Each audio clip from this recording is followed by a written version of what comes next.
Athlete Builder back at it in the library. Jim Beebe and my teammate Lucas Lorian. Today we have Tim Rodmaker as we kick off year 2 of our podcast. We just finished with Kyle last week. This week we had Tim, and this one is another referral. So if you go all the way back to my guy Danny Brown, episode 9, I was just meeting with him over the summer. I said, hey, I remember you mentioned a few jiu-jitsu guys and baseball guys. Who else should we have on the show? And he said, gotta have my guy Tim. And I messaged Dan today a couple times asking him for dirt. And he's like, no, man, Tim's my guy. He's so grounded. He's all about his family. I love Tim. I can't give you anything. I'm like, great, Dan, because that part's kind of the fun part of the show. But today we have Tim. So strength and conditioning guy, 19 years in professional baseball. From 06 to 20, all with the White Sox organization. From 22 until now, he's with the Marlins. Played wrestling. Played baseball and wrestled in high school. Been active his whole life. Has a whole mess of kids, and a big family guy. But a couple things right off the bat about Tim. Quite grounded. Does those things on purpose. And even when I end the whole show, like, what would you do if you had all the money in the world? He's like, stay-at-home dad. So also things I like about Tim, he was a integral part of some of these major teams, including the Jumbo Shrimp out of Jacksonville, the Intimidators, which is one of Dale Hart's, the original number 3, his minor league team. Been around, but now he's all the way up in the Marlins, major leagues, and been doing this 19 plus years. And we're lucky to have Tim on the show. I'm going to have a good discussion today, learn a lot more. So, hey, Tim, welcome to the show. We're looking forward to having you on and getting to it. Thank you very much. Again, apologies about the camera. Maybe that's part of it. But yeah, if Dan Brown says I need to connect, then I need to connect. That's all it takes. Pull and power that guy has. So, Dan didn't give us anything about you. Do you have anything about Dan we should know?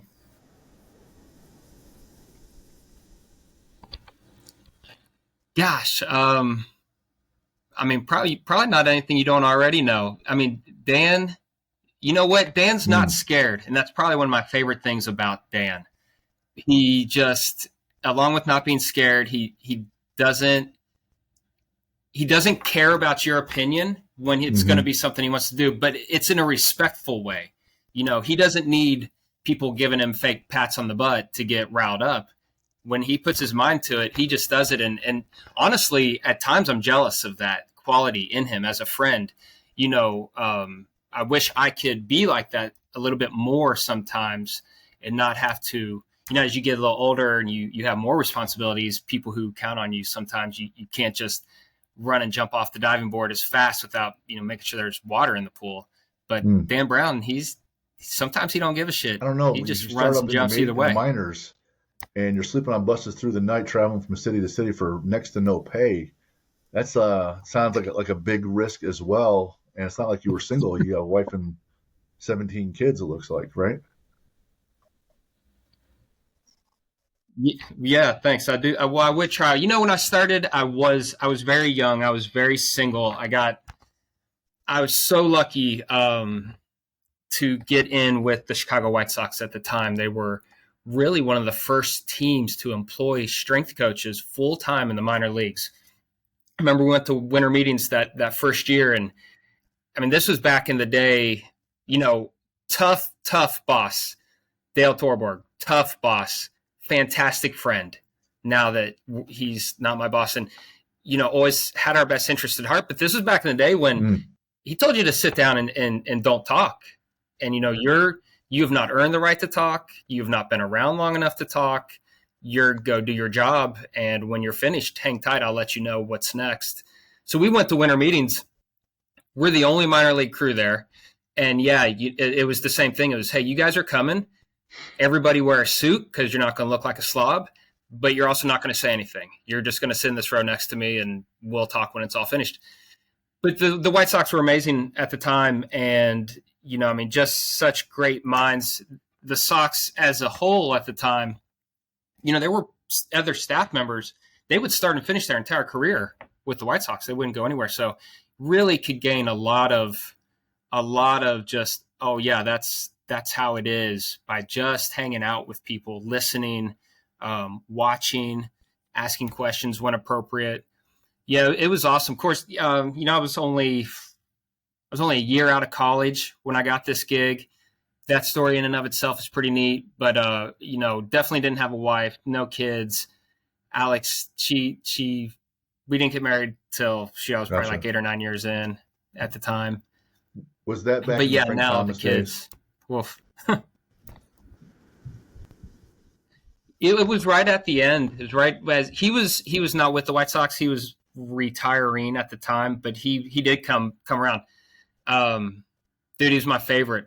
Frank Thomas was my favorite growing up. I mean, how could he not be? We moved to Southern Indiana. We got cable TV, had channels like WGN, TBS.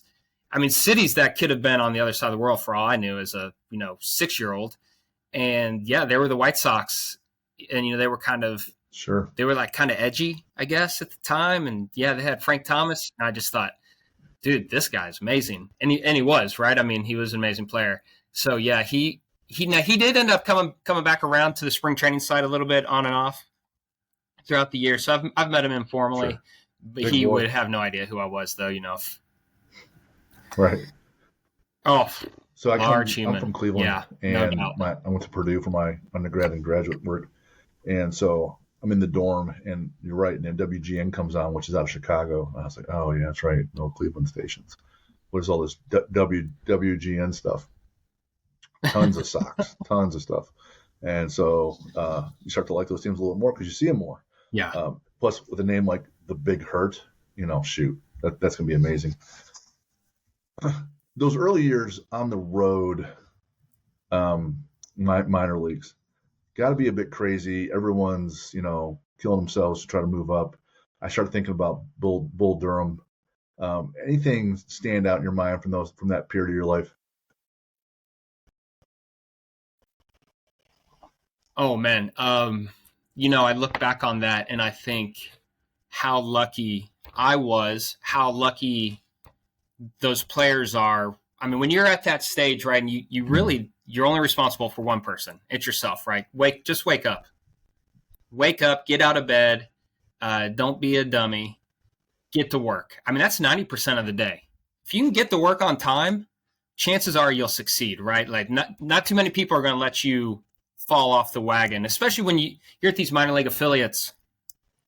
It used to just be, about 5 staff members. You'd have a manager, pitching coach, hitting coach, athletic trainer, strength coach. That was it. So between the 5 of you, you had to get everything done. And if you weren't pulling your weight, somebody going to speak up and let you know, right? So just the freedom that, you could have, you slept on the bus, you go to these crazy small towns at first, but you see parts of America that you might not see otherwise. And so that was pretty neat. And even just the role of strength conditioning, how it's evolved since then, and the appreciation of it in professional baseball, the way the players have even kind of fought to bring it to the forefront in some things. They have a union now, and they believe this stuff is important, so they stand up for it. But yeah, goodness, what else did I think of back then? There's not a job on the planet that can make you more resourceful and more figure out a solution than being a minor league strength conditioning coach. We go to these places. Of course, there's no gym. Hell, there's hardly, like, lots of these places you would change at the hotel.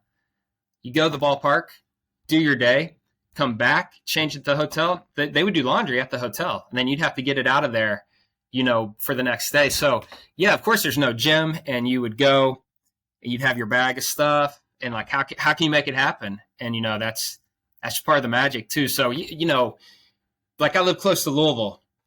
They have an outstanding weight room. It's called the Marshall Center. You can see it from the interstate. It's 2 stories, glass top to bottom. I mean, right. They should be getting people amazing in there, right? They work for nothing. So yeah, that's awesome. But it's not a knock on them. That's that culture. But yeah, can you do it with not just limited resources, but sometimes in those early days, next to none.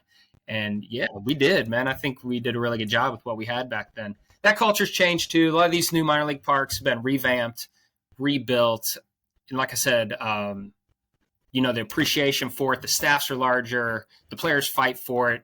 You'll find, even if it's tiny, some sort of room dedicated to strength and conditioning almost most of these minor league parks now. So that's pretty helpful. Story. My next in line brother, I got two brothers, Brad and Eric, and my brother Brad, all grown up, he wanted to be a sports broadcaster. He's a school teacher now, but all grown up, he wanted to be a sports broadcaster, and he went to college for it, got his degree in that, and first year, rookie year, right out of college, he gets a job in minor league baseball.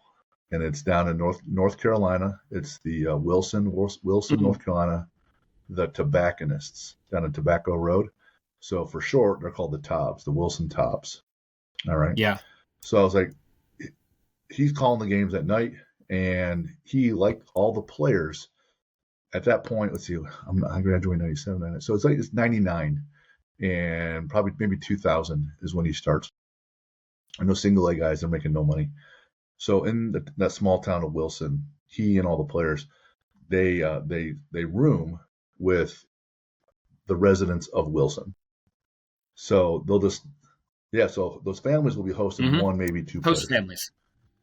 And he comes home during this one stretch, maybe it's the All-Star break where they weren't playing or whatever, I don't know.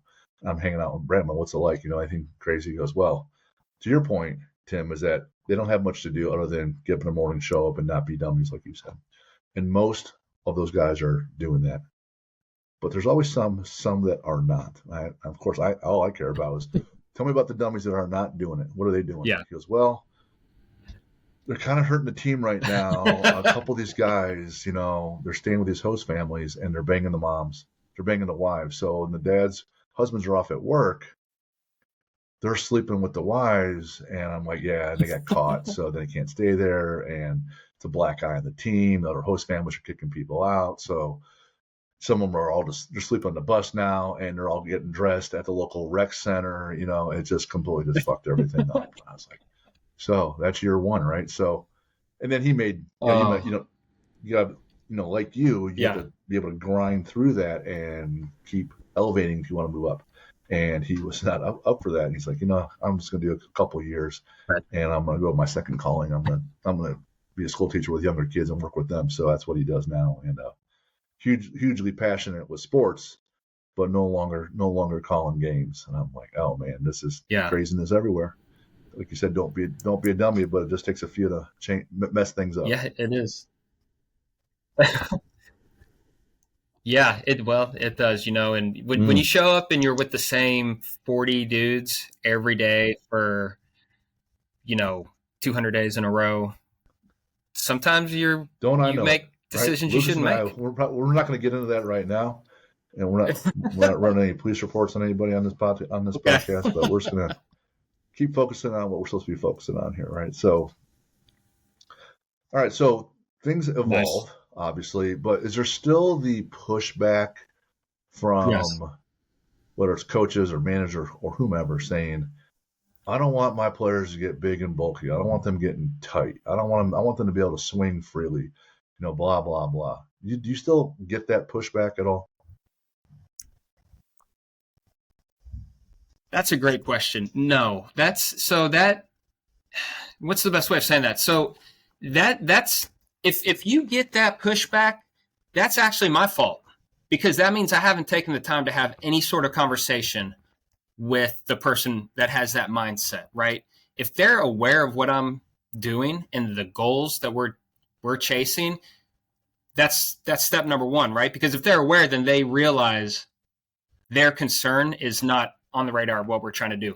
The bigger picture of that really is the person with that idea, who might have had that idea in the past, staff members, field coaches type stuff, right, is if they're part of the process, if they have, just like anything, if you have a little bit of ownership in something, you're more vested, right? So when we talk to the hitting coaches, hey, what do you see with so-and-so? They list it out. Okay, yeah, you know what? I have some things I can do that can help that. And by the way, we're already doing these sorts of things. They go, oh, no shit? Yeah, okay, cool. Now that's step one. I've alleviated that type of worry from the past. And they now have an ownership in it because they're going to come in, they're going to go, have you been doing that thing we talked about? Yeah. They talk to a player from their end of it too. So really, that is just that's squarely on me if that's still happening, and that doesn't really happen as much anymore either. Just for those reasons, I think communication's better. The players are more, they're more into it at an earlier age. So by the time they get here, they expect they want to do it, right? Their day might not feel complete without some of that stuff. In the past, right, you take it back 15, 20 years ago, maybe. Gotcha. People were still thinking like that, but but away, not as much anymore. You had that conversation with the other coaches and you're getting that feedback and you're talking about what you're doing. It sounds like you build some trust immediately because we're like, oh yeah, he's hearing me. He's hearing the concerns I have about the player and he wants to address those immediately. And then what's great is that you're programming exercises and training methods. And then you're getting that feedback loop. This guy's slow rotationally, so we've been working on this. So, he seems to be hitting for more power. He has more rotational speed. Or he's quicker in that first step from the batter's box to first base. So you have that feedback loop and you have this trust. Now you have this synergy between these teammates, and the teammates is the leadership team, the coaching staff, trickling down, trying to manage this high performance athlete, this race car to get it even faster and more miles out of it and be more productive. That's exactly what it is. And that mindset is what keeps it moving forward, but keeps the circle together, right? Of everyone involved. Like first off, players know when you're bullshitting them. Really, at any level, the youngest ones know it, the oldest ones know it. So when they have that sense and that feeling of, wow, this staff is here for me. How this would be my question, and I guarantee you guys do this. How do you make every person feel like you're really just there for them? Like, can you look at that person and go, "Hey, I'm gonna be here for the other 24 people, but I like you more than everyone else," right? You got to make them sort of feel that, but then you got to make the next guy feel that way also. We love them all equally, right? As a dad, you love all your kids equally. Not all the time, though. But when each well, not all the time. That is right. Yeah. When I get those calls from mom when I'm out of town, then I might feel the same. But when each guy knows that he's getting that love and support from every staff member, here's my plan, and this plan may be similar to some others, but they didn't just take it to the Xerox machine and copy it and pass it out to 10 of us. They buy into that. That's where the magic is, and that's tough to do. So that's an X factor. One that's important to me and Lucas, because Lucas is a strength coach at a high school working with student athletes. And, I work with adults, but also student athletes at our gym. So there's a little bit of a story in the background of this question, but I promise there is one. So we've had a number of students, all different sports. Yeah. And I interviewed a couple of our guys. They play, they're great kids, and they play for DePaul, which is a D3 baseball team. And they're having good years, they're all conference, et cetera. And so I went back to them because they were the same year as my son that plays football at Ball State. And, good families. We've known them for years. And I said, hey, can I get you guys on a phone call? So I want to ask you some questions. And they're like, sure, no problem. So I'm talking about this and that. And I said, hey, you guys are really good at what you do, right? And this isn't a knock. I'm not trying to be an asshole. But how come you guys aren't D1 or a major D1 Southern program, et cetera? Like, what is the difference? I asked them. And they're like, one guy, he's 6'3", throws hard, bats well. He goes, the difference between me and those other guys is that he goes, physically, they might be an inch taller maybe for that position, but they're just physical units was his phrase. And I go, what's that mean? He goes, well, Jim, the year I played the least amount of travel ball, but just lifted in your gym, all my numbers went up the following year because I had so much better command of my body. I didn't feel achy and hurt, and then I had more strength, and then so therefore more power and speed. He goes, but these other guys that are playing at the higher level, they're powerful. They have all the speed, and I can hit the ball well. I don't hit it to the fence. I don't have that power, and these guys are just physically more capable. And I said, well, it looks like everyone I talked to in the travel sports program, they're all about more travel sports, more hitting lessons, more pitching lessons. And I said, well, I own a gym. You should come train. And they look at me, well, you're just saying it because you own a gym. And so that's absolutely true. But show me the one limiting factor that all you kids don't have, and I'm offering to fix the one problem that you guys don't have. And so I get this pushback saying, no, we don't have time. We don't have resources. And I believe they don't have time with how much baseball they're playing. But what do you say to the kids that say, hey, you really want to play? You want to play at Alabama? You want to play at Vanderbilt? You want to play at SC? And you're just doing travel ball, and you're not doing speed work. You're not doing any strength work. You're not building your body. What do you say to those kids to give them the reality of about what their chances are to play at the higher programs and beyond?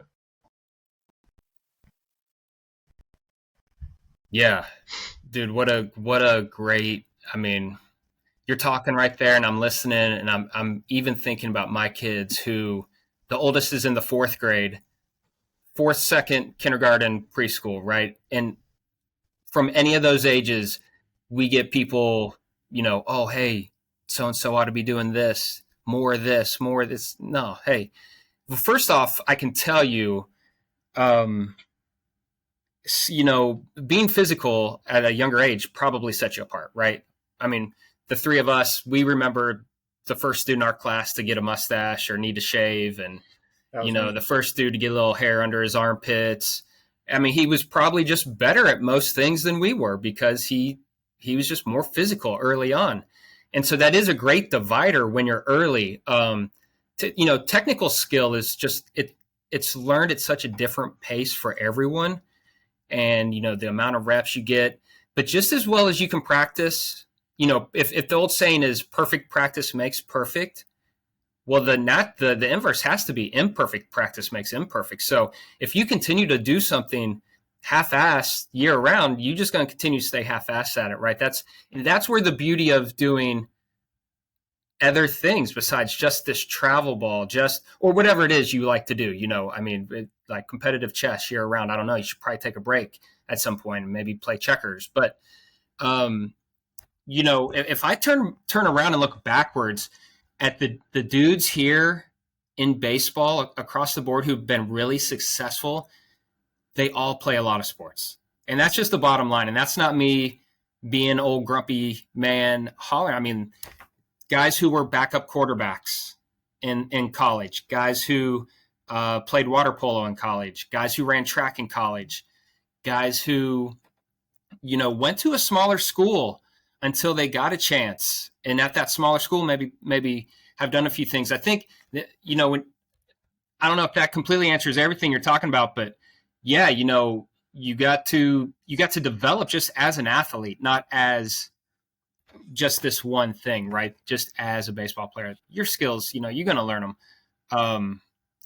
Yeah, gosh, well, that's such a good topic. I listen to Mickey Marotti and Urban Meyer, and there's plenty of other awesome coaches out there, and they'll say that we don't look at bringing anybody to Ohio State unless they play at least 2 sports. So that was just a separator right then and there. But right. So if I can just base off that. Yeah, I mean, what else would you need to hear? But if you need even more evidence, if you play a different sport, neurologically, you're going to get better.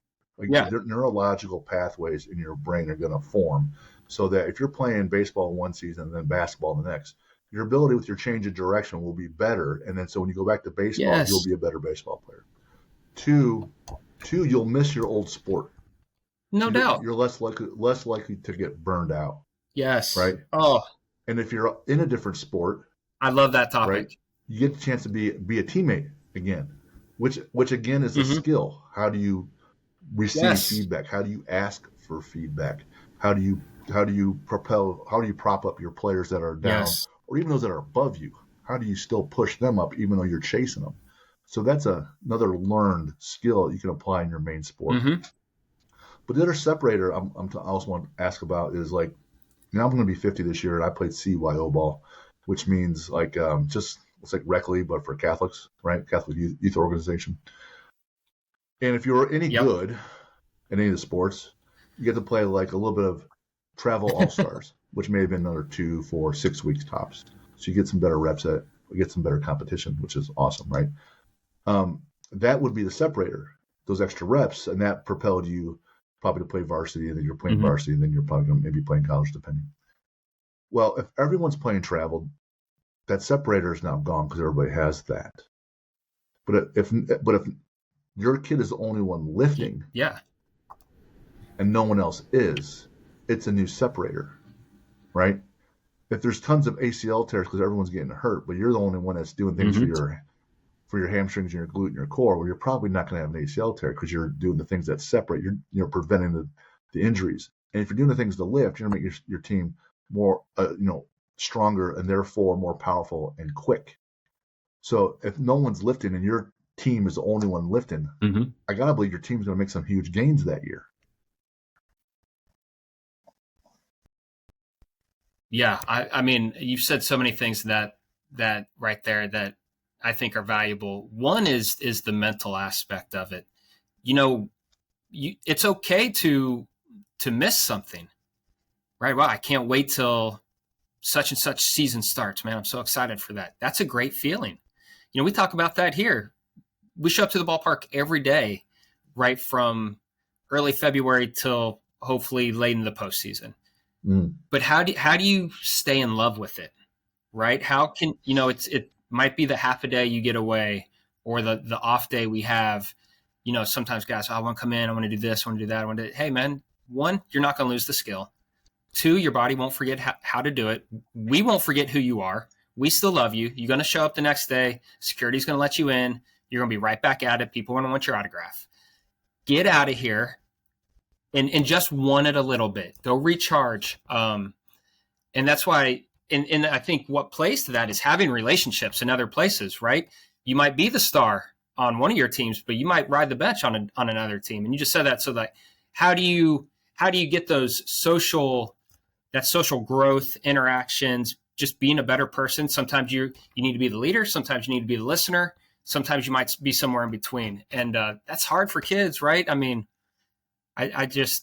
we see that all the time. I see it with my own kids. We see it here. But yeah, just to get away in the separator, right? I mean, get your body going. Of course, we're all biased. We love lifting weights, right? Here we are as what even connected the three of us to start with. But there's nothing wrong with, putting a little time in whatever method or style of working out you want, to have these little other mini goals. And again, you could be part of a team with that, right? You go to the gym, you run into your same 5 homies every time, and they play a different sport, but you play this. But in that moment, you guys are together, right? Somebody's going to be the alpha, somebody's going to be the follower. Everybody's going to have to kind of fill in. Yeah, man, I just think it's just that variety is so important. You did say something though, if you don't mind me, I'm going to circle back. And, you were talking to those guys and you were asking them about being at D2, D3.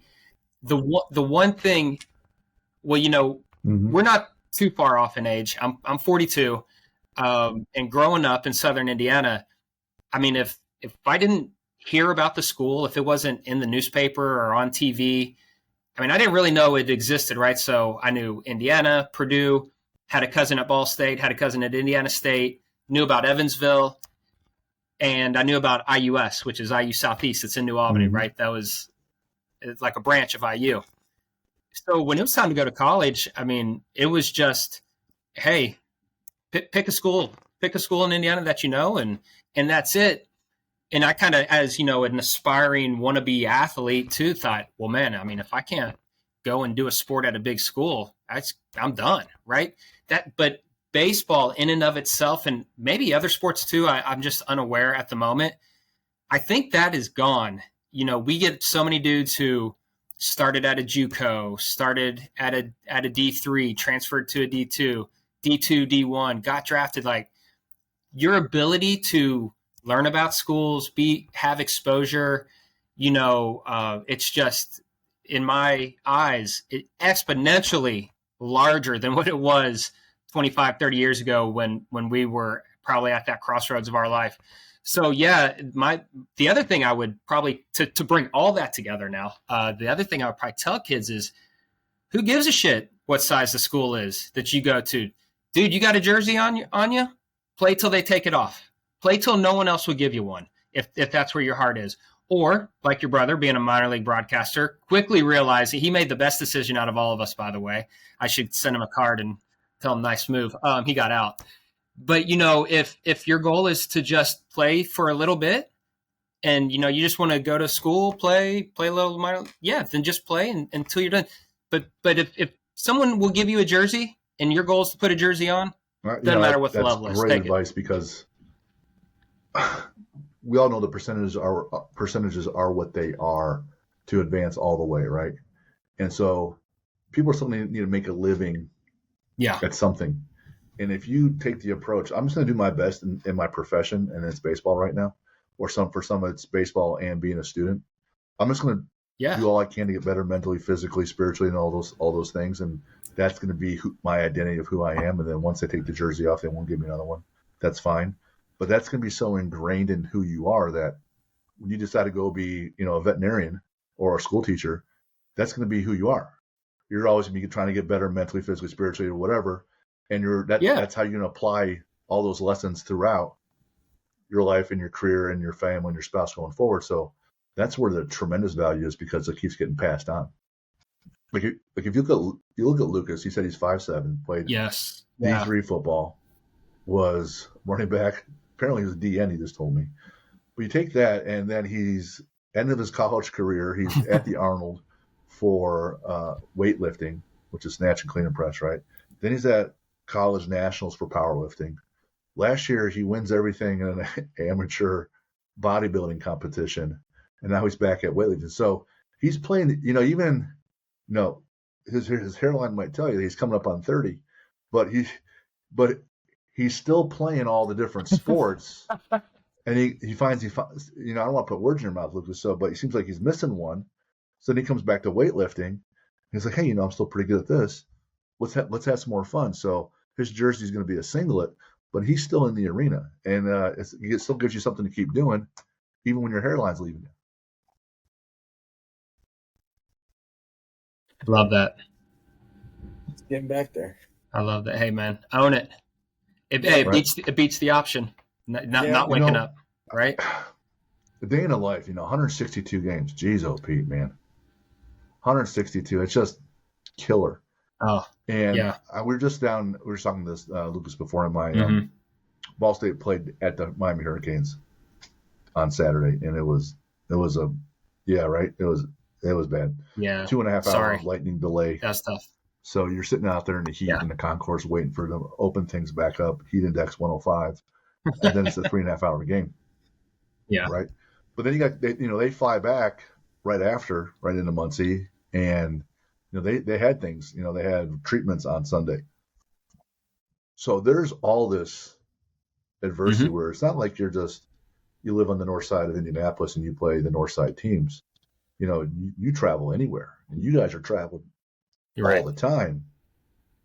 What is that day in a life like, week in the week life of trying to put together some kind of routine, jet lag, getting them to train, keeping them from going out at night? Like, shit, how do you manage that piece? Yeah. Goodness. Oh, dude. Well, first off, it's important to understand what you should be managing and what you shouldn't. What's that then? Start with that, right? Right. Well, I'm not their mom or dad, right? I can't hold their hand once we leave the ballpark, right.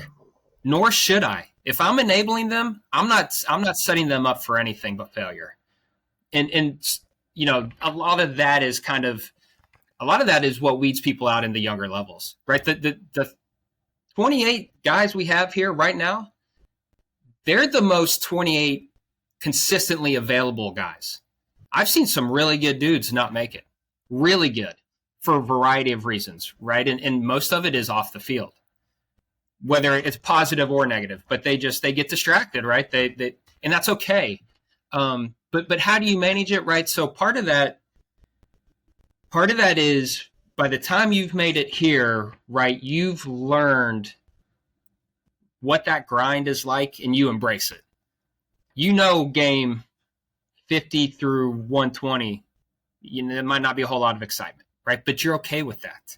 You're okay with coming in and honing your craft and being great at it. So these guys are the exact opposite of youth travel ball, right? Aspiring, growing kids. These dudes are trying to put food on their table. This is their job. So this is no different than your brother being a teacher, the accountant you take your taxes to. Like, right, if that guy isn't giving you a good refund, you go find a new accountant, right? So these guys, the same thing. Like, they know there's a system of guys under them who want their job. They were once that guy. And so to me, that's one way that they come in and they stay, I guess you could even say, enthusiastic, motivated, moving forward, right? This is my job. This is my craft. I'm going to be really great at it. Or I'm at least going to be good enough that the next guy in line can't take my spot. Now, how do we, the strength coaches, the high performance team, which is a hot term, right? Just encompassing massage therapist, physical therapist, mental skills, high performance dietitian, athletic trainers, all of us. How do we do that? Well, we have to get to know the guys for starter, right? We have to have a plan. We got to know the guys. We need to always kind of have one eye on the present, one eye on the future, and somehow magically have a third eye to the past, like, or at least notes that we can reflect upon. Right. So me personally, I kind of take things in these 3-day chunks. What'd you do yesterday? What's the goal for today? And what are we hoping to do tomorrow? And then when we get to tomorrow, I just take these 3 days and I shift them forward. That allows me to really stay engaged with where a guy is. Because again, like, all 28 of these guys are in a little bit of a different phase of their career. And if we have a plan, so the Marlins in general, I think we're somewhere in the top 3. I think it's us, Seattle, and maybe I forget the other team, but who logged the most airline miles throughout a season, right? I mean, we're constantly on a plane traveling, but we're traveling the furthest. So we have to, I mean, that's where, you can come in, rip raring, new guy, I got all the answers, but unless you've done it, unless you've built those calluses from actually doing it, it's still going to kick you in the nuts a little bit. You don't have the answer. That's where you lean into the older guys who've been here, staff members who've done this. Hey, man, we're flying to Denver, getting in at 3 a.m. What's that normally like? And then they tell you, and you try to make some decisions based off of that. Or, hey, here's the scenario. What have you guys done in something like that? So, yeah, you got to you're never obligated to make other people's mistakes again to move forward, right? That's actually fairly ignorant. Sure. Like, you might make those mistakes, but not on purpose. So, you learn from these guys who've done this. You take the information you're currently getting, and then you use that to move forward. When it comes to the actual X's and O's in the weight room, again, that's just communicating, man. Like the position players here, they love their workouts being on paper. So they see it. And okay, here, and this is my 3-day window. We're in Miami. You're lifting. I'm showing you the paper. Okay, hey, we're going to, Phoenix for 4 days. Let's plan on your next lift being whatever. This day here, show them. Yeah, you cool with that? All right. We'll plan, but you got to do that for 28 guys. And then when you get to Phoenix, hey, you just touch base again. All right, now I take my 3-day window and I shift it. Okay, hey, remember, tomorrow we're going to lift. You're going to do this. Make sure we get some extra, whatever, hydration, sleep. You talk about your diet. You don't eat very well coming off the plane. Okay, what do we do on the front end of that? Or maybe sometimes, because, in the major leagues, there's no shortage of food. In the minor leagues, there's a complete shortage of food. Here, you can eat basically all the time whenever you want.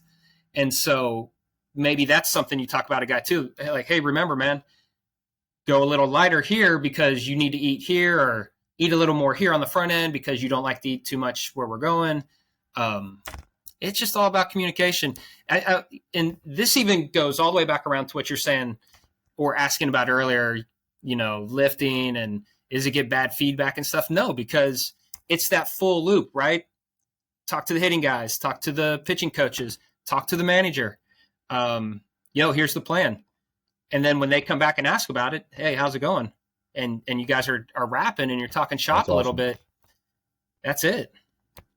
That's a long-winded answer. I'm sorry. Did I even get to what you asked, man? Lucas, you still awake, man? That's my bad. I've been telling some of my student athletes to do this. So I want to run this by you.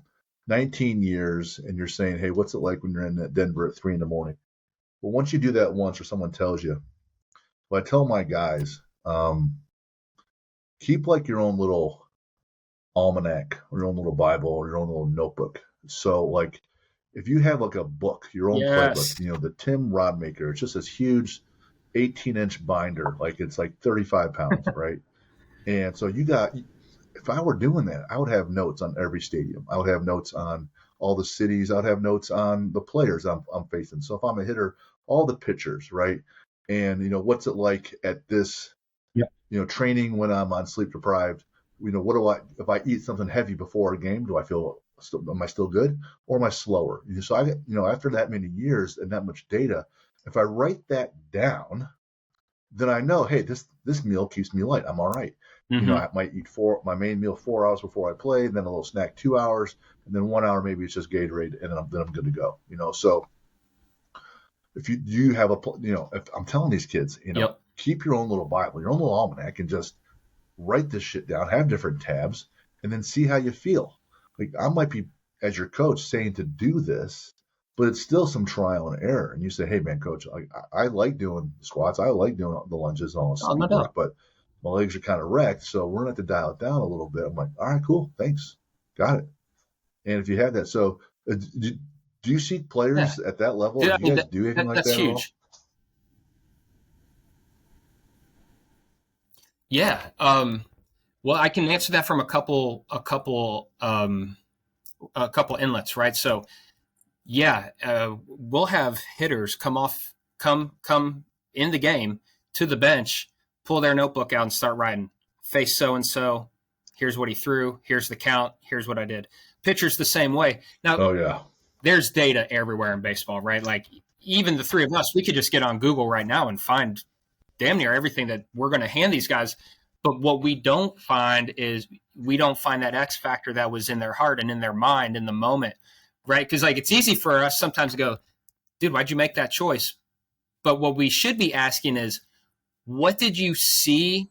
What did you feel? What was your instinct in that moment that led to that choice? Because that's where the answer is, and that's where they come back and they write a lot of stuff down. And like early on, X's and O's weight room stuff didn't track a lot of weights per se. It was just kind of, you're at home. I mean, if you split the season in half, right? You're at home 50% of the time. You're on the road 50% of the time. Let's say you work out half at each, right? So 25% of the season you're lifting at home. 25% of the season you're lifting on the road. So at home, I just had to get enough memory. I learned this kind of stuff like, hey, dude, I remember you did that last time. Why? Either you're doing better, you're doing worse. It was always like the testing is training, training is testing.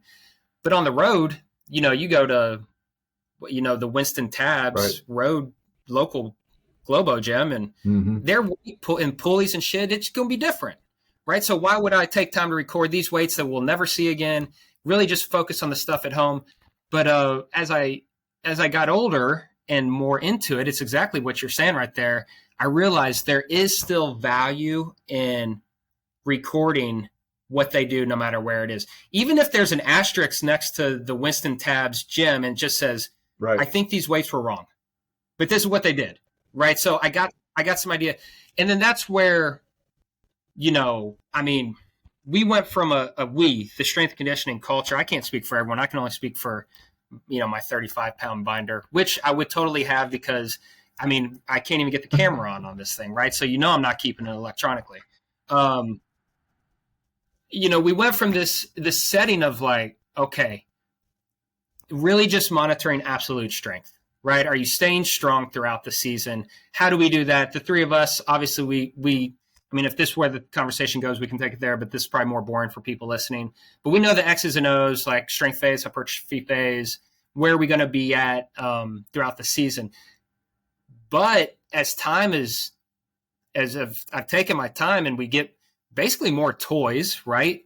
I don't know why the Australians, a land of criminals, I love them still, but how they sort of cornered the sports science market with Europe, but they did.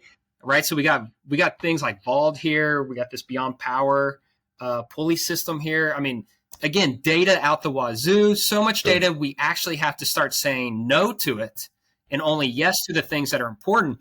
So now, and we get back around again to that last question, which is a great one. Like, what do you do on these?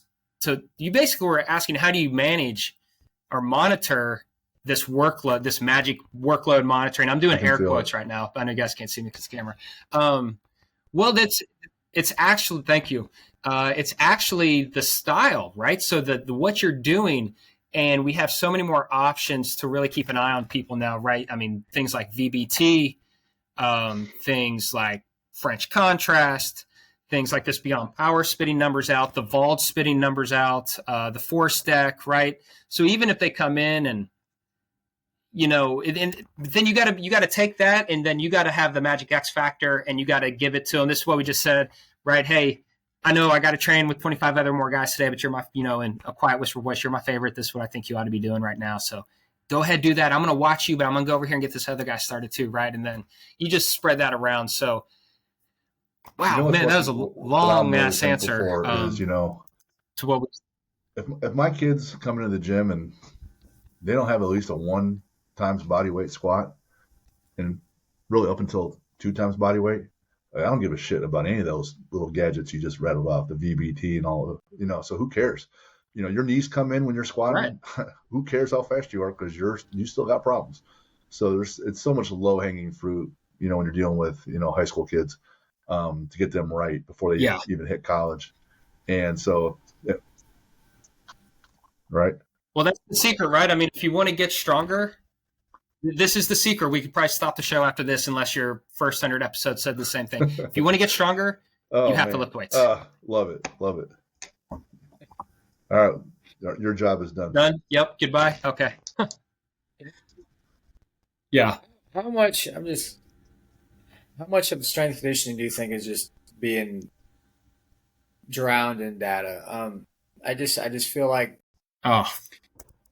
everything has to be backed, like every single thing has to be backed up by some number or some metric or something to back up anything that you do in the weight room. I'm just curious about what your thoughts are on that stuff, because I've had like velocity based training. Like, one, I can't afford it where I'm at, and they're always emailing me. I got like 3 different companies emailing me about timing systems and velocity based systems, and I'm just trying to get a kid to squat the depth. So sure. I'm just curious how much. No, dude, fantastic question, right? So, man, a lot of it's culture based on maybe the organization you're with or the sport you're in. So here, the three of us, we can probably talk shop about this type stuff, and I trust you enough as a person to take what you say to be the truth. I don't need you to show me a number, right? I don't need you to back it up with a research article. Dan Brown, for example, right? I've seen him succeed enough as a weightlifting coach. That's his data, right? So I don't need Dan Brown to justify to me when he says, actually, I think this. I go, right. Oh yeah, no shit. Okay, man, you're probably right. So this is really where I think, as a strength coach, what you do is with the numbers is you use these numbers. One is as the feedback loop, which we talked about earlier. Okay, I trained this. My goal was to make a guy, I'm going to train so he has a better RSI mod, right? Cool, fancy term, throw it out there. Right, so he's just more reactive. I train them for 4 or 6 weeks in this block and I test it. Okay. That's my feedback loop as a coach. Did I accomplish what I wanted with my programming? Because if I did, great, I understand this works. And if I didn't, great, now I know this method isn't it, and I need to move forward. Sometimes with a player, they respond to that. They see that and they go, oh, cool. Yeah, I get it. Thanks, man. Sometimes they don't care, and you just have to respect that either way. I think the bigger issue comes in, and if you own your gym and you have a better relationship with everyone, again, you probably don't have to justify it, but baseball organizations are huge, right? There's people at all these levels, owner, GM, assistant GMs, directors, coordinators, field staff. So how do you get that across to someone who doesn't get that Dan Brown just seal of approval with his words, right? Like, okay, hey, listen, this person at the top of the food chain, they're getting info from everyone. Hitting coaches, pitching coaches, manager, scouts, strength conditioning. What can I give them that they can just quickly read and go, okay, cool. Maybe I have a question, maybe I don't, but here it is. And so that's really where, the sports science, I think, does its best is it can bridge that gap to some people who don't speak our language or honestly just aren't into it. And that's okay. You don't have to love the weight room. You can still be an effective front office leader and not love the weight room, because your job is to put the best product on the field and you're just putting people in place to help produce that. So it's never a negative. It's easy to just go, that's bullshit, man. I know I got them stronger. Yeah, we did, always take that challenge and spin it to help your cause. I would pose that question, and most of those people, they're not going to want to know how the sausage is made. They want to know that it tastes great, right? So I'm going to say to Mr. GM, well, exactly. If you look at our team, our injury rate is the bottom is lowest 25% in the league. So 75% more teams are getting injured more than we are, and year after year, from January to December, our absolute numbers have gone up this percentage and our speed numbers have gone up this percentage. And so if you're stronger, more powerful, then we probably have a better shot of winning. And that's it. I walk away. We're getting hurt less. We're stronger and faster. And they're going to be like, okay, that's really all I care about. You can keep your job and you get paid next week. That's great.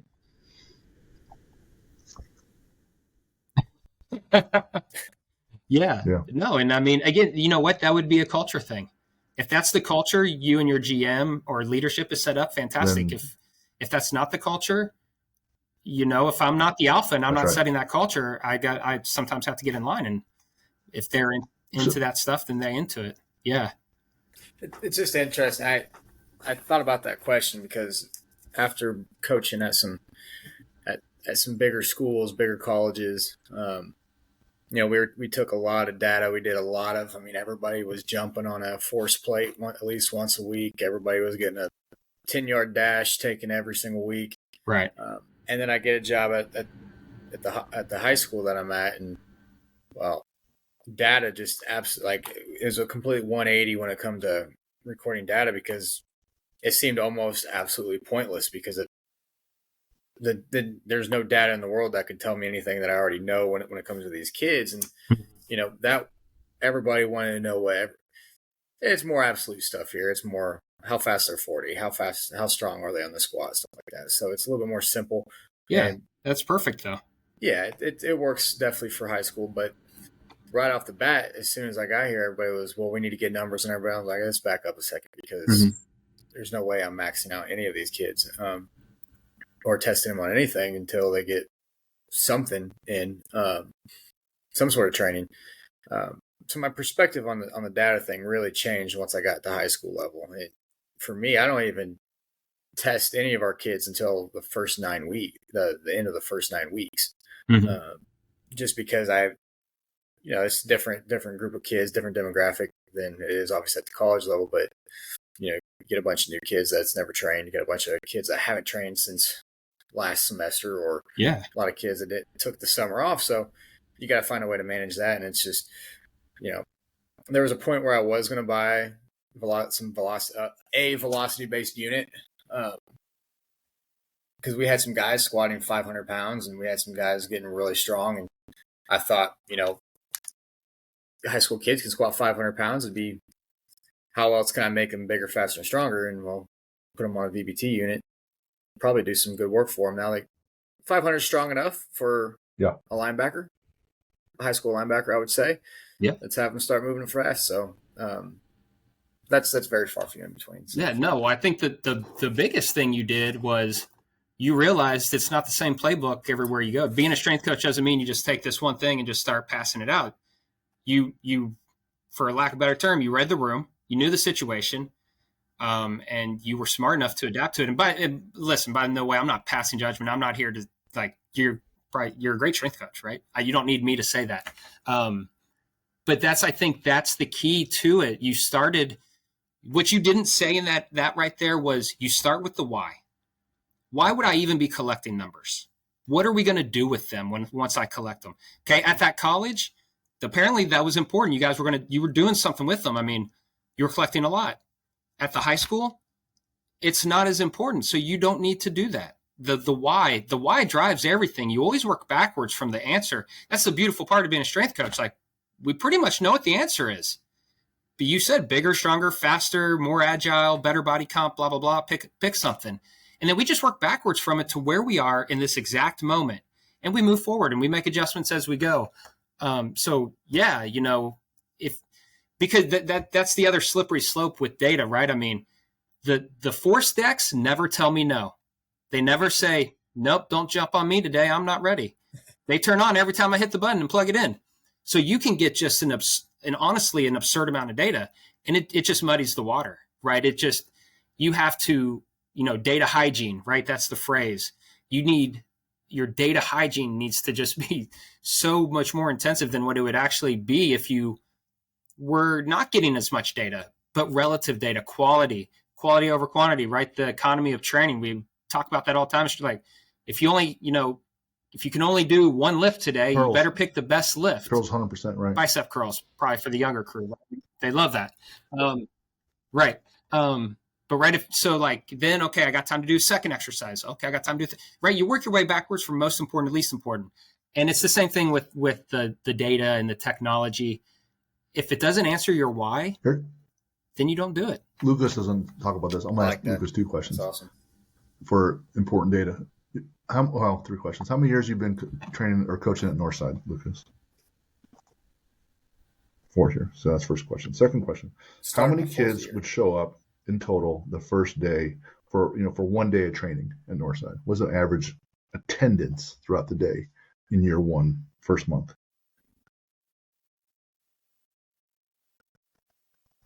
First month, before and after school training, I was lucky to get 10, maybe.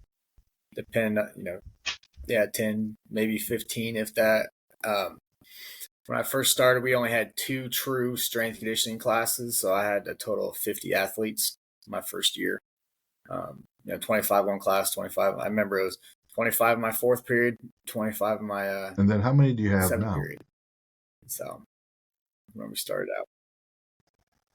This year, we have 6 athlete classes. We have 180 athletes, which is over half the amount of athletes that we have in the school. And then depending on what teams are in there, I can have somewhere between another 150, 180 kids after. So just kind of depends whether or not football's training. That's a big chunk of our after school numbers, but filling all the other gaps, you got around another 7. So that's the impact right there in 4 years. You go from 25, 25, and 10 to between 300 and 400 total. So that metric right there says, hey, Lucas is getting people. But even if Lucas sucked at training people, and he has them just doing 5x5 every time they're there of squat, bench, deadlift, or push-ups, even if he sucked, but they were doing nothing before. Now he's got a whole bunch of people doing stuff that he sucks at, allegedly, right? They're going to be better. And if he's any good, well, now he's start making real impact. So that's some stats I think that get overlooked with Lucas and the job he's done there. So, Tim, no doubt, that's awesome. Attendance is probably the number one stat, I would say, at the high school level. If you can get guys to show up consistently, Yep. You're probably going to be better than Tim, you team. talked about, for those guys that stick through it and make it to this level, they have to love all the grind, right? Because you do. You have to love it because you have to do a bunch of shit. You're hurt. You're away from your family, right? There's all these distractions, and temptations, right? You have to love what you're doing. Yeah. Well, you're coming up on 2 decades. Mm-hmm. So you must love the shit out of baseball, right? So tell us why you love baseball and what's special about it for you. Why do I love baseball and what's special about it for me? I gotta love it. 2 decades, you said it. You know what? Part of it's probably being stubborn and just proving that I could somehow last long enough to make it to the major leagues, even if it was just for 1 year. So stubbornness probably played a big part. I think what I love about it is the game is beautiful. The lifestyle is hard, and you have to find a way to merge those two things together, right? Because you're in the trenches with everyone else, and everyone's fighting a little bit for air, right? From a strength coach perspective, what I love about it is it changes every day. Here, imagine this. You make a great plan. You're ready to give it to someone. They walk in the door and go, nah, I don't think so. Wad it up and throw it over your shoulder. And you got to start over on the spot, right? So the challenge is always, it's always here every day. It's always something different, right? Whether it's cultural, right? A lot of Latin players, a lot of different American players from different backgrounds. The actual language barrier is here. The pecking order of players, right? The seasoned guys to the newer guys. Mother Nature, she puts her hand in the game every now and then. Just like, it's almost absurd at times, right? To play so many games, so many days, still get our work in. How do you do that? I love that challenge. I've helped out in the past. So I live in Southern Indiana, very close to Louisville, have friends who have had strength jobs in Louisville, some colleges and stuff. I've went and helped, and, there's just something about only showing up to the weight room every day in the off season for them. I just, I don't know. It doesn't get me as fired up. I like to see these guys put the work in and then walk out there every night and put it to use, and then go, okay, how can we do it? What adjustment can we make? Where can we tighten the screws? Where can we back off? What needs to happen? Because ultimately the goal is, if I didn't show up tomorrow, the Miami Marlins are still going to play a game against the Dodgers. The game does not depend on me. The game doesn't depend on any of the strength coaches, any of the trainers, any of the physical therapists, any of the field staff. The game depends on these 9 dudes who are going to walk out there with the uniform on. If they show up, we'll play. So just understanding where my part of it is, you can definitely mess it up, but you should do your best to just keep it moving forward and help the wheel roll smoother. And how can you do that? And at the lower levels, there's a lot of excitement when a guy advances. And if you feel you played a part in that, or at least you gave him an opportunity to try to advance. And then here, there's still accolades. There's still things these guys are trying to do. They're trying to, make an all-star team. They're trying to last for 10 years and be vested. They're trying to do whatever, just spend a full season in the major league level. Like, if you can play a little part in that, that's pretty neat. The long ass answer. I think the other part is too, just being from Southern Indiana, people from this, even this other little part of Indiana where I initially am from, where my mom's family is from, like, people don't, that road, they grow up and they live on that road, and they don't always make it out and about, and there's nothing wrong with that. I love that. I love going home. My heart is at home. But to just be someone who sort of does that for them, because this job, for all the bad stuff sometimes, you got to put up with, like, it doesn't mean anything if you can't share it with the people who you care about and you love and who have helped you along the journey, right? So when we play the Reds, that's very close to home. There's no team closer.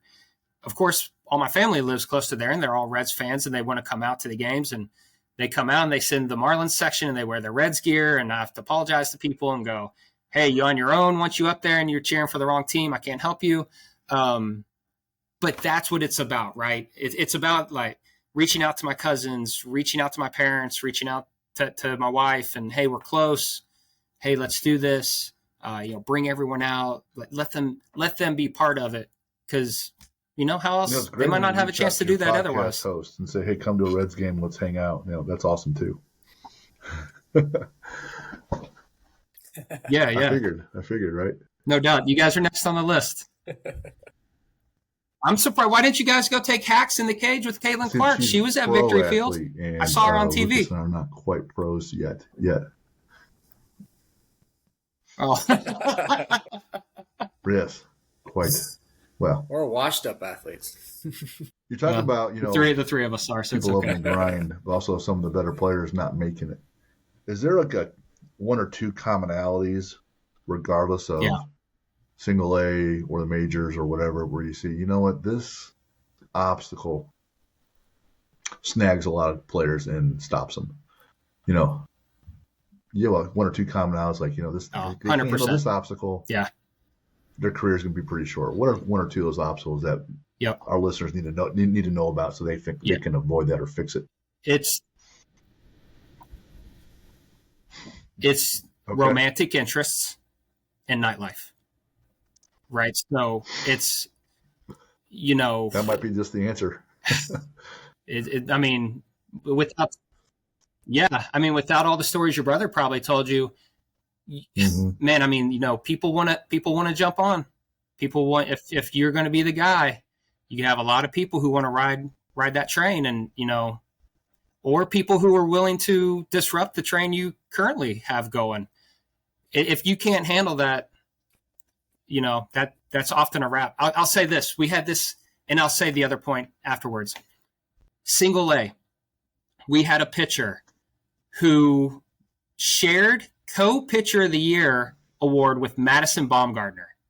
If you know him, he's very successful. He's now retired. Him and the pitcher we had, neck and neck across the board on these stats. Show up to spring training the next year. Yo, where's so-and-so? Oh, he retired. Like, what? He retired? I mean, dude, you're an A-ball. You're doing really well. You got called up a couple times to make these spot starts.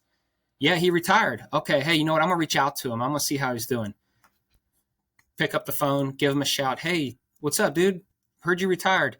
Yeah, my girlfriend she didn't like me being gone so much. Mm-hmm.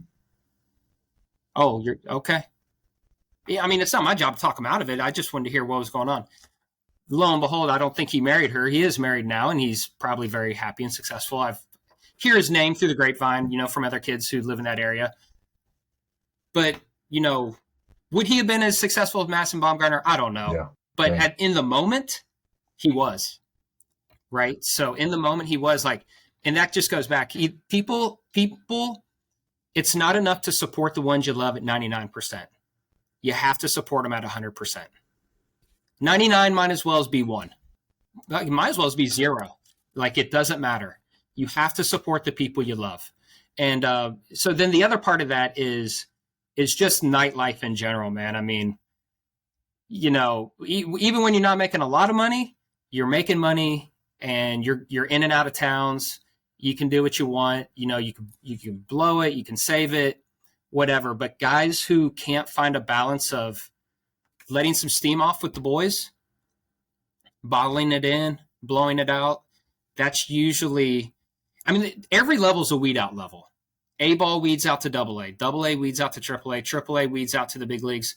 The big leagues weed you out back to AAA or out of the game, And so that's why, you might not be, you might not be the best, but you're the most consistently available because you're putting it together. We had this You've managed those things. Lady on a couple weeks ago, Shani, and she said, some of these, the reason I made it to pros or some of her friends who were competing in the Olympics, she said, most of them, they weren't playing at big schools or this and that. They just outlasted. They just kept going, kept putting their head down and kept going. And someone else would fall away. And they kept going and someone else would get hurt. Someone else would lose interest. And they would just keep going. And he said, for a lot of those people, it wasn't more complicated than that. So we talked about this beforehand, but talk about you running bleachers at these stadiums earlier on in your career. The why behind that, because you take the answer, which is running bleachers. Well, why are you doing that at all these stadiums? Yeah, it's each. I think what's one thing that's cool about baseball is, each field is a little different. Have these different dimensions, right, to the outfield. It's not just a basketball court, a football field. Mm-hmm. So they all have these little unique lives to them, and that's just how you just sort of get in touch with them. You get out there, you get in the bleachers, take the views in from all the different angles that you can, smell the air in the town you're in. Just a way to just sort of be in the moment more than anything. Now, way back, I guess I was wild enough to, grab a guy. Okay, hey, let's go run, throw a weight vest on, crush some bleachers, do it again the next day with a different guy. Not as much now, but now what the routine is, our physical therapist and I, every stadium, usually on the second or third day we're in a town, we'll go to that stadium early. We'll take the elevator or the stairs to the highest level and sit in the highest seat behind home, and total nosebleeds. And we just take it in and we go like, listen, we don't know what's going to happen today. We could get our ass kicked. We could kick their ass. The game could get rained out. We might be awful. We might be great at our jobs. But for today, this is our office. This is the view. People are going to pay to come here and watch a baseball game. And we get to sit right down there in that dugout and do it. And, it's just a way to like, wow, there it is. Like this computer, man, I wanted to throw it off the bridge in Pittsburgh last week. I honestly feel similar right now that I can't get the camera to work, but it's just a reminder. It's just a computer, Technology is great. It's not going to be the end all. It's not great. And when I'm hearing you say with all your habits there, it's just another way to stay grounded and in the moment and appreciative. You don't let the stressors crush you down a little bit. So. Oh, absolutely. Yeah, absolutely. You have to. I mean, you got to live in this kind of, say neutral. You be a little bit above neutral, right? You don't be below, obviously. But just live, in this kind of right there. Stay, I'm making a straight line here with my hand just right across where the camera should be. That's just, and I think that's part of what I love about strength conditioning in general, the season in general. Base is like, you can't get to the end of the line without actually taking the journey. It's not a microwave. So, if you want to last to game 162, you have to start with game 1, then you have to go to game 2. Right? I'm not going to count it all the way down, but you don't just get to jump. Same thing in the weight room. Okay, you want to be a high school linebacker who squats 500 pounds, and you currently squat 135. You're just not going to squat 500 tomorrow, and then boom, we made it. You're going to squat 140 and 145 and 150, right? It's just the journey. It's the consistency that takes you along. And so that's, the bleachers, the steps, just part of it.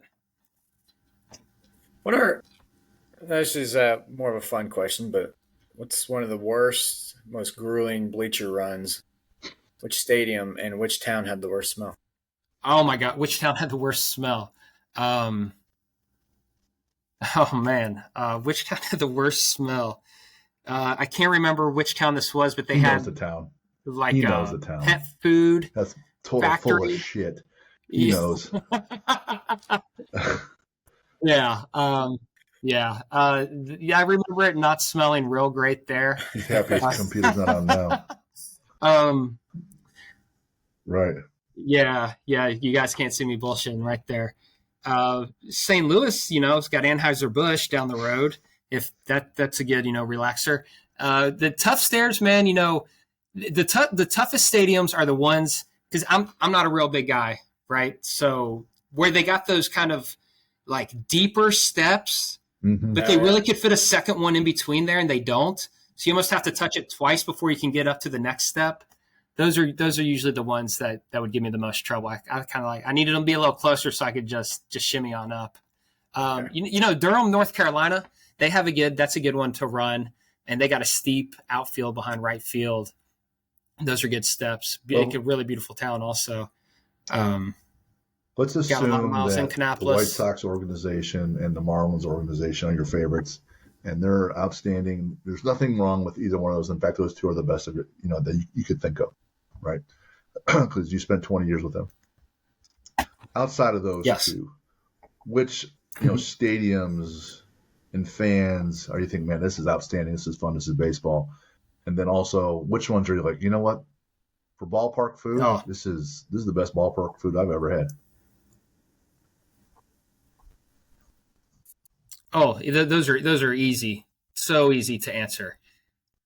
When we were on the plane flying to the town, I'm going to tell you, a couple of the older staff members said, "Hey, I want to take you out to the nicest restaurant in town. Mm-hmm. Did you bring any clothes? Type stuff." Like, well, I guess. I mean, what you see me wear is about what I got. Okay, got my uniform. I got jeans and polo. So they're like, okay, hey, be ready. We're gonna go to the nicest restaurant in town. So I'm kind of thinking, shit, all right, yeah. I'm not gonna tell Alex, my wife, right away because she's probably heating leftovers up for the kids and not even getting any after they throw it on the floor. But we got to this town, and the best restaurant was in the clubhouse, and that's the Yankees. It's the best. I mean, hands down, no question. Walked right in, dude. I don't know. They got 5 chefs, the best kitchen dining area in the league. Whatever. I mean, I don't know how you could still want food beyond what they're already offering, but made to order. It's amazing. Yeah. So that answers that. When I think about towns that love baseball, that you're there and you think, wow, dude, this is awesome. The Yankees fit that bill. We played them on a Wednesday night. I think our first road trip of the season, and the place was sold out, and they're cheering as though it's late September right now. The other city is Philadelphia. Man, I mean, just fill it to the brim. Love their team. Hate you. It's always like, just boo that man. Come on, like we love it because if they're booing, you're winning probably, or you're doing something well. Other cities that love baseball, that do it really well, obviously the Cubs, right? Wrigleyville is they eat it up. Dodgers eat it up. They put butts in the stands. Padres are great. So yeah, they just but you took me back to some of that food in New York, man. It was pretty good. And it was August 8th. Because I was in New York City for the New York City Seal Swim. We had some other guests on that. We're running this fundraiser with these seals swimming across the Hudson River, of all things. And I had this night, I'm like, you know what? I'm going to see if I can get a ticket. But it wasn't a problem. It poured rain, and it wasn't pouring that much. And it was the Dodgers, and they're like, they're going to want to get this game in instead of flying them back across the country. And so they're playing in the rain. And you're right. People will walk around with these buckets of chicken fingers and fries, which was outstanding. There's a steakhouse right there for any person to go to, multiple steakhouses you can go to inside for any regular fan. And I was like, this is Yankee Stadium. There's all these amazing people, all these greats, Hall of Famers. They got great food. It was just awesome. Mm-hmm. It was just awesome there. Only a few more questions. I caddied for a few years, not a big deal, but we were always quoting, Caddyshack and, Tin Cup and all that other shit. So you guys quoting like there's no crying in baseball and, Major League and Bull Durham and For the Love of the Game, is that really a thing, or you guys, is it so played out? It's kind of a cliche. You're like, man, please do not quote another baseball movie. No, it's not played out at all. Yeah, if it warrants it, if it's in the moment, for sure. Especially, staff members and guys who've been through those cities or on those like Bull Durham. I mean, Bull Durham's unbeatable. That's kind of a combination of the South Atlantic League, the Carolina League. some of those stadiums are still in use. So yeah, that's a good one. We build their own love of the game. Guys talk about that one. That's Kevin Costner. He pitches that perfect game at Yankee Stadium. A League of Their Own, Major League. The Natural, Sandlot, League of Their Own, Smalls, right? Yep. Wendy Peppercorn, Sandlot. Guys love it. Yeah. Yeah. No doubt about it. I just showed my kids the Sandlot over All-Star break actually for the first time. I got them to really sit long enough to watch it.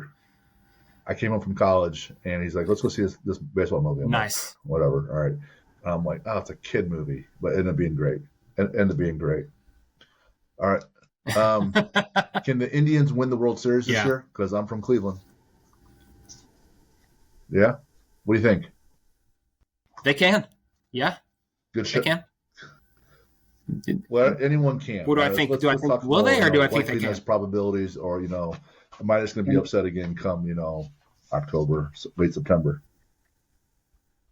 Yeah. No, they're playing well, man. They're in a they're in an interesting spot. If they, I mean, this is so corny to say, but it's truth. Like if they stay healthy, that's true, right?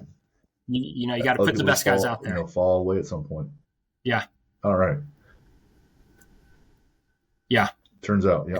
That's why not every team plays in October. On your own. What do you listen to? Yeah. Yeah. What do I listen to when I train? Here during the season, I don't like to DJ too much. It's whatever someone else puts on. I don't really care. I mean, we just hear so much music, so many different types of music constantly. You got to think, we're in the weight room getting stuff on repeat. Someone else is walking in and they're just putting it on. Sure. Well, for them, could be the first time that day. For us, could be the fifth or sixth time. Me personally, if I'm at home type stuff in the off season, I probably just do something like this, a podcast. I like Dave Ramsey, Jocko, stuff that could kind of fit that bill. If my kids' teachers send anything, kind of saying, "Here's what we're currently doing.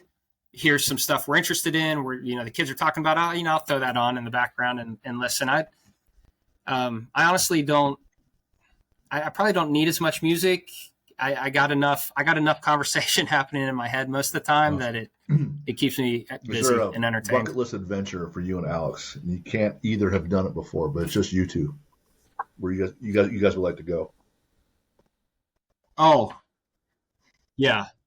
I don't know if her interest level is as high as mine is, but I just want to get in the car from our driveway. I want to drive up the Dalton Highway in Alaska to I think it's pronounced Barrow, Alaska. They might have renamed the highway, by the way. And I want to drive all the way there. And I mean, the goal, right? The adventure is what it's about. It's not necessarily getting there. We'll get there when we get there.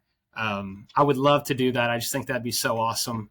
It's probably need to drive it during the summertime, so I don't have a lot of opportunity to do that at the moment. We did drive the kids from home to Idaho last year for fall break, and that was every bit of 24 hours. So yeah, to get to Alaska, I don't know if maybe they need to be a little older or we need a bigger car to spread them out. Maybe. But, how old's your youngest? Maybe, yeah. Yeah, no. Okay. Duke is 5. No. Duke is 4. All right. For your favorite sports movie, you're home where you said Hoosiers and then Bull Durham, but do you have a list of favorite baseball movies, like from 1 through 3 or 1 through 5? 1 through 3, Bull Durham, Sandlot.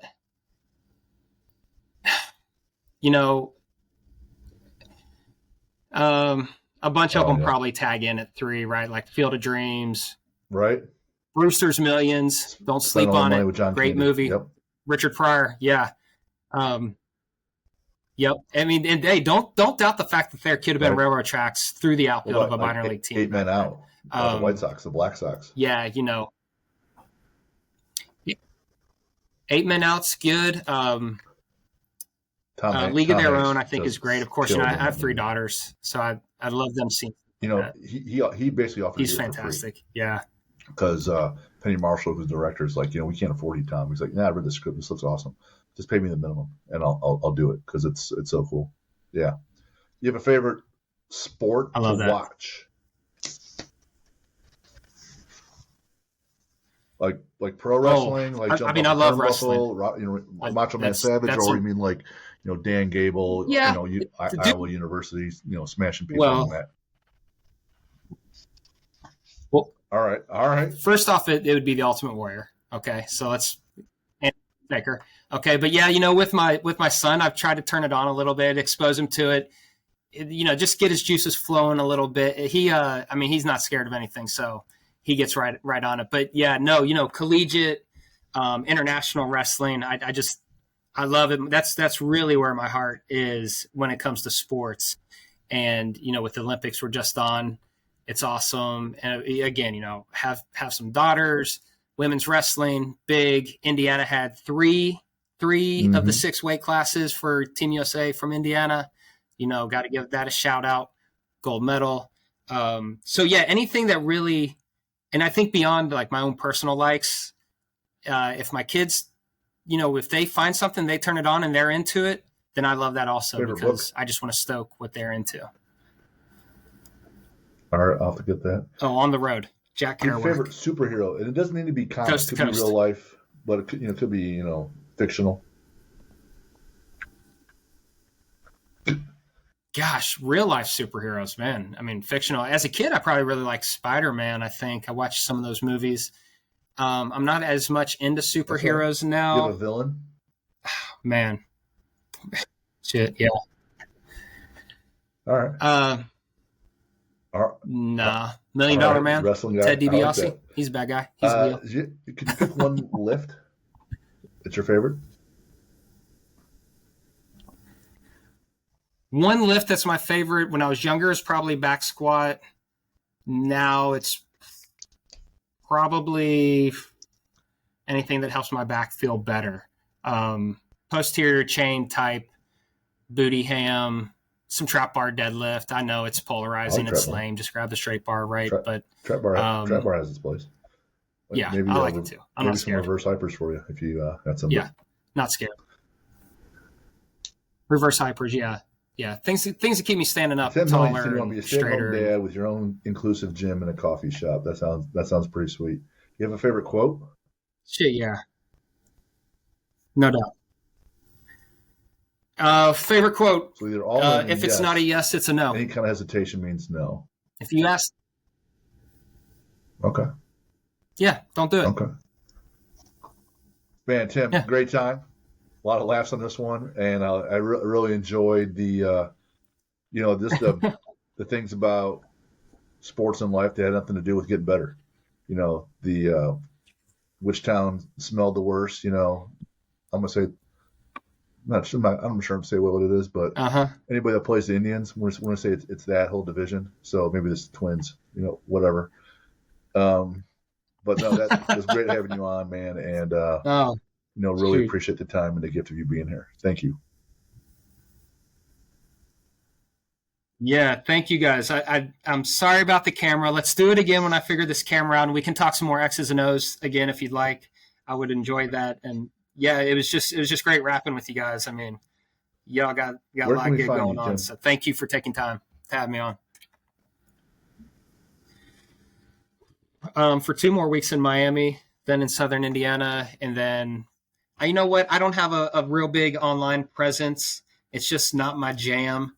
I am trying to build a little bit of a website. It's gypsystrength.com. Not really up and active at the moment, but if you check in soon enough, I think I can probably when you're back in Indiana, drive up to Indianapolis and we can get a lift in, and we'll get Dan Brown together. So no doubt, really appreciate it. For those that have questions about getting a hold of us and you want to have questions for other guests, you can email us info@athlete-builder.com. Until next time, it's Jim and Lucas signing off. Tim, thanks a lot again. Thanks again, and I really appreciate having you. We'll talk to you next time. Yes, sir. Appreciate you, Tim. Thank you, Lucas.